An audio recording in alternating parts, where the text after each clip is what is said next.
Buen día a cada uno de ustedes, bienvenidos a un nuevo tema del curso de filosofía.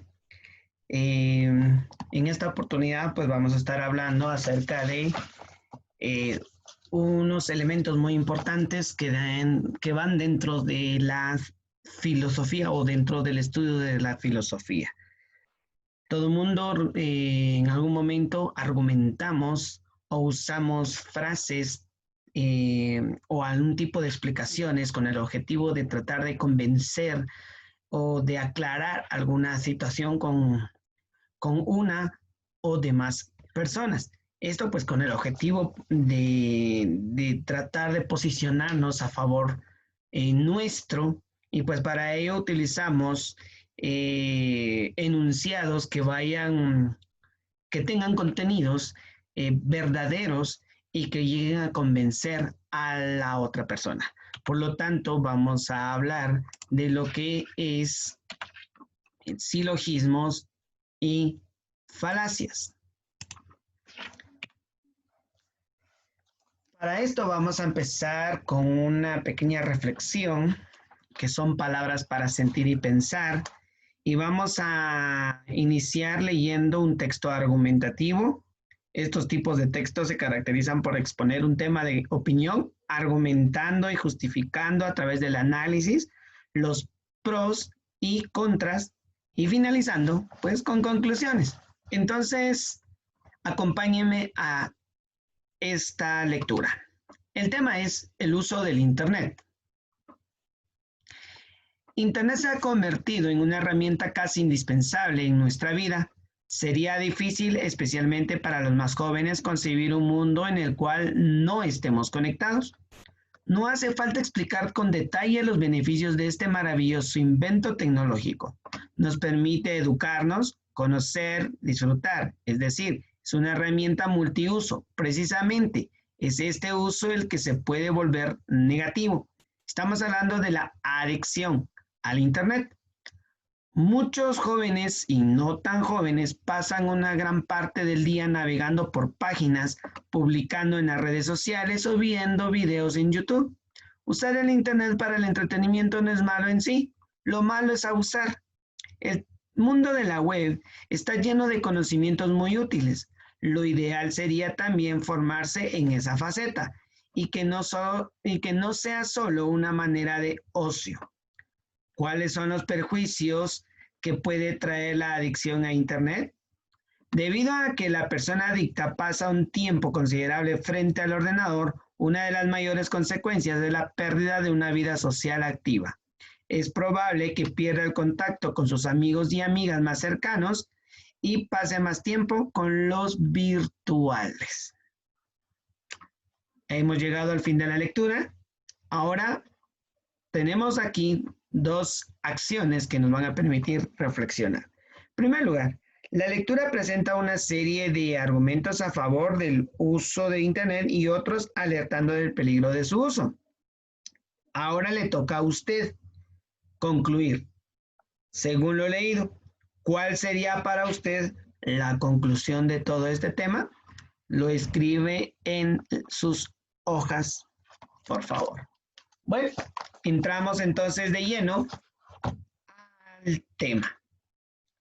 Razonamientos, silogismos y falacias. En primer lugar, vamos a definir qué es un argumento. Según el diccionario, es un razonamiento que se emplea para probar o demostrar una proposición o para convencer a alguien de aquello que se afirma o se niega. De aquí surge el argumento lógico. En el caso del argumento lógico se define en lógica. Un argumento es un conjunto de premisas llamadas proposiciones seguidas de una conclusión. En este video vamos a estudiar dos tipos de argumentos lógicos. Los primeros son los silogismos y los segundos son las falacias. Vamos entonces a conocer los silogismos. Un silogismo es un tipo de argumento lógico que permite obtener una conclusión a partir de la combinación de dos proposiciones que se le conoce también como premisas. El silogismo fue desarrollado por Aristóteles y aquí podemos ver el ejemplo más clásico. Veamos.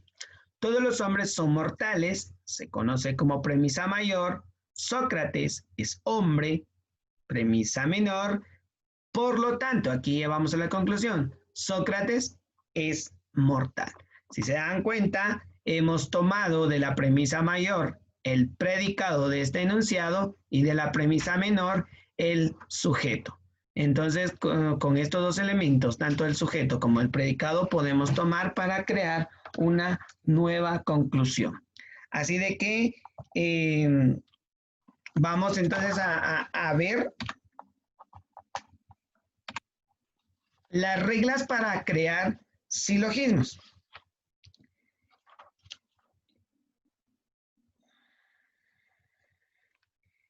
En el caso de los silogismos, deben respetar ciertas reglas, entre ellas, la conclusión debe estar formada por el sujeto de la premisa menor.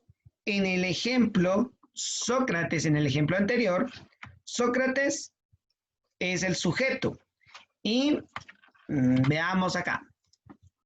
En el caso del ejemplo anterior, Sócrates se toma el sujeto de la premisa menor, como les había indicado, y el predicado de la mayor, en este caso, son mortales. Si hay dos premisas afirmativas, la conclusión siempre va a ser afirmativa. Si existiera una premisa negativa, ya sea la mayor o la menor, la conclusión va a terminar siendo negativa. Y si la premisa mayor y la premisa menor son negativas, la conclusión va a terminar siendo negativa. Muy bien, entonces vamos a entrar a ver las clases de silogismos. Hay diferentes clases de silogismos y entre los más importantes vamos a conocer tres. El silogismo categórico, que es en este caso un razonamiento que consta de tres proposiciones categóricas. Dichas preposiciones son enunciados que contienen un sujeto y un predicado, y estas se rigen bajo las reglas anteriores de las que les había mencionado. Estas reglas, ¿verdad? Que debe estar que toda conclusión debe estar formada por sujeto de la premisa menor y el predicado de la premisa mayor. Y obviamente, si existe premisa negativa, la conclusión debe ser negativa. Y si las dos premisas son afirmativas, va a terminar siendo afirmativa, ¿verdad? Entonces, este es en el caso del silogismo categórico. Ahora, vamos en el caso del silogismo hipotético. Este siempre va a comenzar con una proposición condicional, sí o entonces, cualquiera de estas dos, en la que se establece que a cierta condición le seguirá una consecuencia. Más adelante les voy a estar mostrando los ejemplos. Y por último tenemos el silogismo disyuntivo. Esta contiene una primera preposición disyuntiva que presenta dos alternativas opuestas. La segunda preposición, o sea, la premisa menor, resuelve la disyunción, es decir, opta por una de las alternativas. Y veamos los ejemplos. En el caso del silogismo categórico, que ya habíamos indicado que usa tres proposiciones categóricas, ¿verdad? Dos, una mayor, una menor y una conclusión. Veamos este ejemplo. El alcohólico es un enfermo. Aquí tenemos sujeto y tenemos predicado. La premisa mayor. Premisa menor. Pedro es alcohólico. Tenemos sujeto y tenemos predicado. Y aquí terminamos con la conclusión. Por lo tanto, la conclusión puede iniciar por lo tanto o entonces. Por lo tanto, Pedro, ¿se dio cuenta? Pedro es el sujeto de la premisa menor, es un enfermo, predicado de la premisa mayor. Este es el ejemplo del silogismo categórico. Vamos al silogismo hipotético. Ya sabemos que esta siempre va a comenzar con una preposición condicional, sí o entonces. En este enunciado pues tiene ambas proposiciones condicionales. Dice, si estudio la asignatura, entonces tendré éxito en el examen. Vamos con la premisa menor. Yo estudié la asignatura. ¿Cuál sería entonces nuestra conclusión? Bueno, tenemos que tomar el sujeto de la premisa menor y el predicado de la premisa mayor. Por lo tanto, terminaría de esta manera. Entonces, yo tendré éxito en el examen, ¿verdad? Esto es con respecto al silogismo hipotético. Pasamos al silogismo disyuntivo. Esta pues ya sabemos que tiene una proposición, una primera proposición disyuntiva o primera posición contraria. Veamos este ejemplo. ¿Es blanco o azul? Esta es una proposición disyuntiva, o sea que tiene dos opuestos. O podríamos decir, ¿es blanco o negro? ¿Verdad? Pero aquí veamos, ¿es blanco o azul? Vamos con la premisa mayor. Esta es la menor, perdón. Esta es la que resuelve esta disyuntiva. No es azul. Entonces ya sabemos cuál es el resultado. Por lo tanto, es blanco. Este es en el caso del silogismo disyuntivo. Entonces, volvamos a repasar antes de pasar al siguiente tema.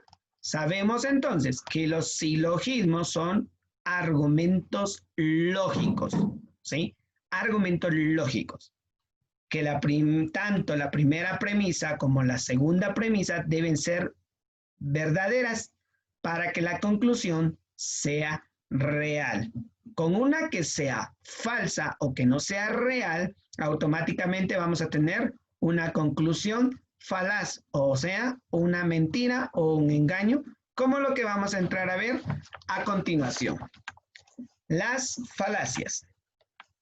Una falacia es un argumento que aparentemente es correcto, pero no lo es.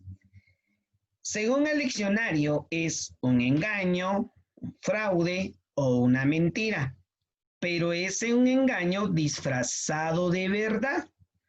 Las falacias han de parecer argumentos sensatos para el receptor, tanto que se la termina creyendo. Veamos como el de esta imagen. Dice, título es pendiente resbaladiza. Si no haces lo que quiero, se hundirá la empresa, después el sector y por último toda la economía. Frase típica de los capitalistas, ¿verdad? ¿Será cierto que si este personaje no hace lo que él quiere, se hunde todo? Eso es mentira, porque el capitalista lo primero que va a hacer es contratar a otro, ¿verdad? Entonces, esta es una mentira, es algo, pareciera que está utilizando un argumento válido, sin embargo, todo es falso, ¿verdad? E incluso tanto así que llega a convencer a esta persona y pues termina haciendo lo que él quiere, ¿verdad? Esta es la característica de las falacias. Hay que tomar mucho en cuenta y saber discernir en qué momento nos están diciendo la verdad o en qué momento nos están diciendo mentiras. Veamos. ¿Qué tipo de falacias tenemos? Falacias de ataque personal, falacias de falso dilema, de apelación a la piedad y de apelación al pueblo. Y vamos a ir a conocer cada uno de ellos. En primer lugar, tenemos el de ataque personal. En esta falacia se ataca a la persona que presenta el argumento y no al argumento en sí. En lugar de presentar razones para debatir una posición o conclusión, ataca o desacredita a la persona que lo defiende. Veamos aquí esta imagen. Está la gran langosta debatiendo con un chiquito camarón. ¿Y qué es lo que dice la langosta? Dice, ¿podemos dejar nuestro gran país en las manos de un miserable camarón como este? No está atacando a los argumentos del camarón, simplemente está atacando directamente a la persona física del camarón. Y eso es lo que normalmente sucede con los políticos de nuestro país. Más que atacar los argumentos del otro, atacan a su persona, ¿verdad? Y veamos esta frase. Ejemplo, los ecologistas dicen que botar basura en cualquier lugar contamina, pero no haga caso porque los ecologistas son unos exagerados. ¿Se dan cuenta? El que está diciendo esta frase no está atacando al argumento, sino que está atacando directamente a las personas que dijeron esta frase, ¿verdad? Este es en el caso del ataque personal. Pasamos al del falso dilema. Esta falacia consiste en proponer dos alternativas como únicas existentes, cuando en realidad podrían haber más. Ejemplo, aquí tenemos esta imagen. Entonces, ¿qué eliges? ¿Cenas conmigo o vamos directamente a mi casa? Este personaje se lo está diciendo a la señorita en forma de que son las únicas dos opciones que tiene y no hay ninguna otra más en la cual ella puede elegir. Ese es en el caso del falso dilema. Leamos este ejemplo. O votamos a López o el país se derrumba. En consecuencia, como usted no quiere que el país se derrumbe, entonces vote por López, ¿verdad? Aquí él está diciendo o vote por él o el país se derrumba. Es como cuando nos decían, vote por Jimmy Morales o el país se va a la quiebra con el otro. No habían dos opciones, ¿va? Entonces dice, en consecuencia, como usted no quiere que el país se derrumbe con Valición, entonces vote por López. Solo nos daban esas opciones cuando habían otras más. Este es en el caso del falso dilema. Vamos entonces a la apelación a la piedad. Esta falacia reside en buscar la compasión de alguien para que acepte como verdadera una conclusión dada. Ejemplo, veamos estas imágenes. Disculpe, señorita, ¿podría comprarme esta crema para las manos? No, gracias. ¿Y qué es lo que dice el vendedor? Por favor, cómpremela. Es que no he vendido nada en todo el día y me van a correr. Tengo a mi mamá enferma, necesito el dinero para adquirir sus medicinas. ¿Qué tan cierto sea todo eso? Pues no lo sabemos. La idea es que está apelando a la piedad de la persona para que le compre dicho producto, aunque para ella pues no le va a servir en nada porque no es lo que quiere, ¿verdad? Hay algunas personas que son fáciles de convencer y pues terminan comprándolo aunque saben que no lo van a usar, ¿verdad? Veamos este otro. Un abogado tiene que defender a un hombre que atropelló y dejó impedido a una persona por imprudente. En el juicio, el abogado pide al juez no condenar a prisión a su cliente, porque dejará 4 hijos sin apoyo para que puedan vivir dignamente. Si se dan cuenta, no está usando argumentos válidos, sino que está utilizando a los hijos de este personaje para que el juez no lo condene, ¿verdad? Entonces, normalmente la mayoría de personas cuando ven que su argumento ya no está siendo tomado en cuenta, empiezan a apelar a la piedad. Eso sucede muchas veces cuando las personas en algunos puestos de trabajo empiezan a despedirlos por, yo qué sé, por faltas a su trabajo o porque no cumplieron con todas sus responsabilidades y como no tienen argumentos con qué defenderse o con qué tratar de mantener su trabajo, pues apelan a la piedad, cosa que a veces algunos patrones pues ya no les creen absolutamente nada y como por uno pagan el plato a todos, entonces ya saben qué es lo que sucede. Vamos con la siguiente falacia, apelación al pueblo. En el caso de la apelación al pueblo, esta falacia considera algo verdadero únicamente porque la mayoría de la gente lo cree. Es un razonamiento que suele despertar sentimientos y emociones muy propios de la publicidad y de los políticos, lo que habitualmente llamamos demagogia. Veamos este ejemplo en la imagen. El 79% de los mexicanos se oponen a la legalización de la marihuana. Está diciendo el noticiero, ¿verdad? El presentador del noticiero está utilizando este porcentaje. Entonces viene la persona que después que leyó, escuchó la noticia, se lo comenta a alguien más y dice, ves, tengo razón, de ninguna manera debe legalizarse la marihuana en nuestro país. La mayoría, véanse, nótese esto, la mayoría así lo piensa. Como la mayoría así lo piensa, entonces él lo toma como verdadero, ¿verdad? Veamos este ejemplo. Las playeras maravillas son las mejores porque la mayoría de los jóvenes las está usando. Oígase bien, la mayoría, ¿verdad? Cuando alguien está utilizando como lo que opina la mayoría como argumento para tratar de convencer a la otra persona, ojo, tengan mucho cuidado porque probablemente sea una falacia de este tipo. Entonces, aquí es en donde proviene su primer ejercicio.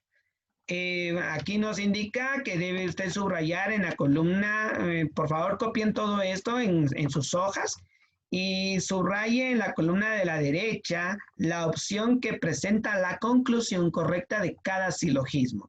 Aquí veamos, aquí tenemos tres tipos o tres conjuntos de silogismos, cada uno con su premisa mayor, su premisa menor, premisa mayor, premisa menor y así, y ahí de este lado están las conclusiones. Lo que usted tiene que hacer es leer la premisa mayor y la premisa menor y debe elegir, en este caso, pues, debe subrayar o resaltar cuál es la conclusión correcta a la que le pertenece esta, ¿verdad? El ejercicio 2, pues aquí nos pide que debemos completar cada silogismo y escribir a la derecha qué clase de silogismo pertenece. Y pues aquí puede ver usted un ejemplo. Para ir a Rabinal utilizó el carro o la camioneta. ¿Se dan cuenta? Es un silogismo disyuntivo. ¿Por qué? Porque aquí nos está presentando dos contrariedades, el carro o la camioneta. Aquí va nuestra segunda premisa, no fui al carro. Entonces, fui en camioneta. Veamos, esta es la que resuelvo. Entonces, como no fue en carro, entonces fue en camioneta, ¿verdad? Entonces, es lo que usted tiene que identificar. Completar las conclusiones de cada silogismo e indicar a qué tipo de silogismo, a qué clase de silogismo pertenece. No olviden que deben copiarlo en sus hojas. Pasamos ya a temas que se anexan a este contenido que estamos viendo. Vamos a conocer a alguien que utilizaba la razón y pues de él creó una teoría, el famoso filósofo francés del siglo XVII, Descartes. René Descartes criticó la lógica de Aristóteles y planteó un nuevo método de conocimiento basado en las matemáticas y en el conocimiento de uno mismo. René Descartes estudió filosofía, lógica y matemáticas y repasando todo lo que había aprendido, descubrió que no estaba basado, según su criterio, en fundamentos sólidos e irónicamente dice esta frase: aunque ha sido cultivada durante siglos por los mejores espíritus, no encontramos todavía en la filosofía ninguna cosa sobre la cual no se discuta y que no sea, por tanto, dudosa. Y esta última palabra es la que él usa como base para su teoría, la duda, ¿verdad? La corriente filosófica que inicia Descartes se le conoce como el racionalismo. Tanto Descartes como los racionalistas pensaban que la realidad se compone de dos entidades, la espiritual o alma, donde habita la razón, y la material o cuerpo, que alberga a los sentidos. El racionalismo sostiene entonces que nuestros conocimientos válidos y verdaderos sobre la realidad proceden de la razón, no de los sentidos. Los sentidos, aunque sean otra herramienta de estudio, no proporcionan conocimientos seguros. ¿Se acuerdan de la unidad pasada cuando hablábamos acerca del mito de la caverna y la teoría de las ideas? Ahí Descartes retoma esa idea de que los sentidos nos dan un conocimiento parecido a las sombras de la cueva. Sin embargo, la razón sí nos da el conocimiento verdadero, aquellas ideas de las que nos hablaba Platón. Por lo tanto, la duda como punto de partida de la filosofía de Descartes. Descartes aquí tomó como punto de partida de su sistema filosófico la duda. Afirma que ni siquiera podemos fiarnos de nuestros sentidos, pues está claro que estos nos pueden engañar. Cuando soñamos, por ejemplo, creemos que estamos viviendo algo real y por lo tanto, ¿cómo se puede estar seguro de que la vida entera no es un sueño?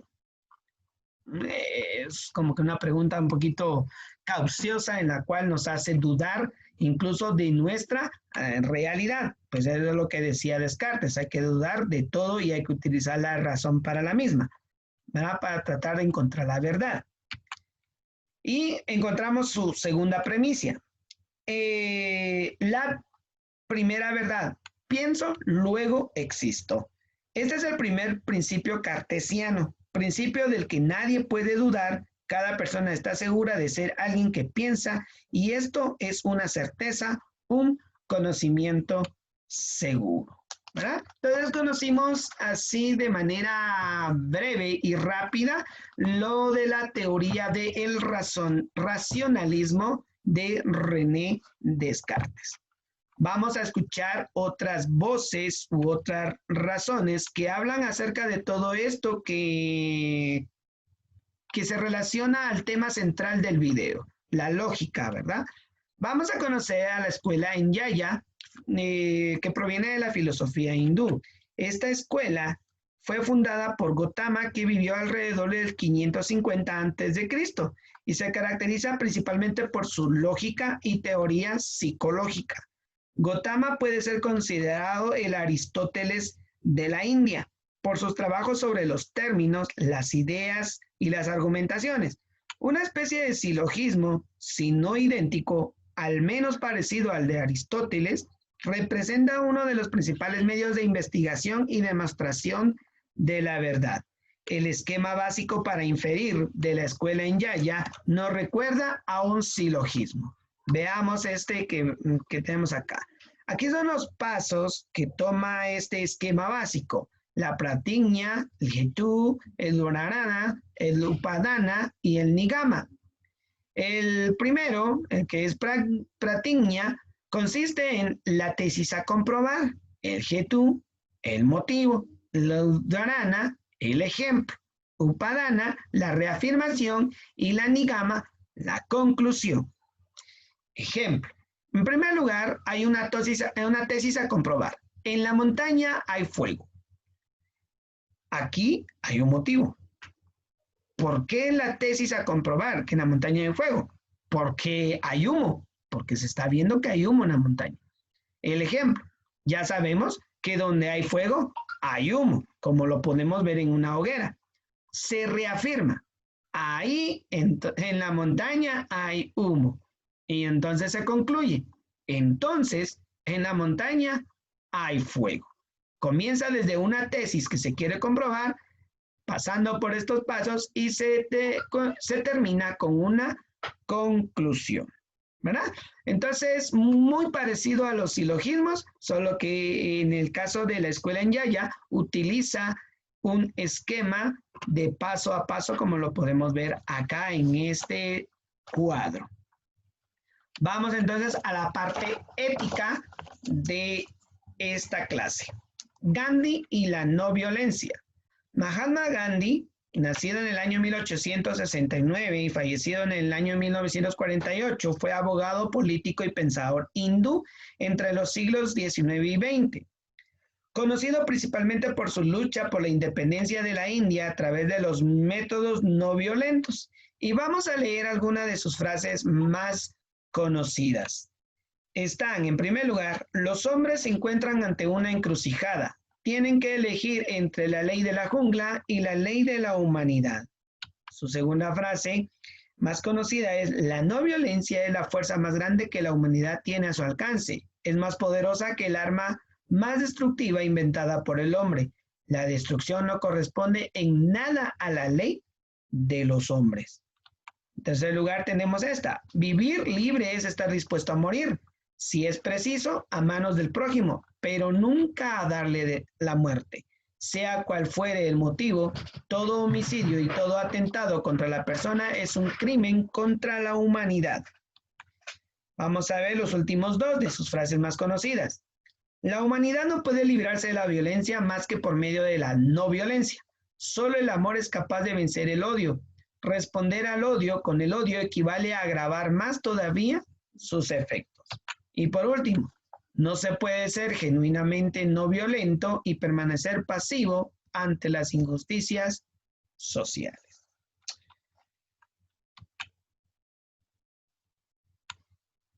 Veamos este. En el caso de, tomando en cuenta el tema de la escuela en Yaya, en este ejercicio, por favor, usted va a convertir el ejemplo de argumentación de la escuela de Yaya en un silogismo con sus dos premisas y su conclusión.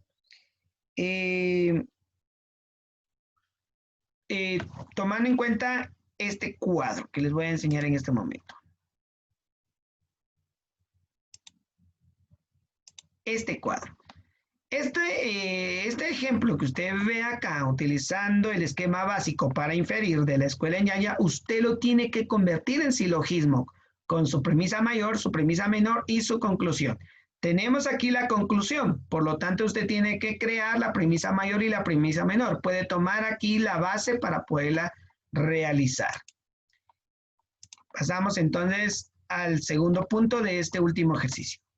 Tomando en cuenta el número diario de asesinatos que sufrimos en Guatemala, analice la cita de Gandhi y proponga alguna acción para cambiar esta realidad tan violenta.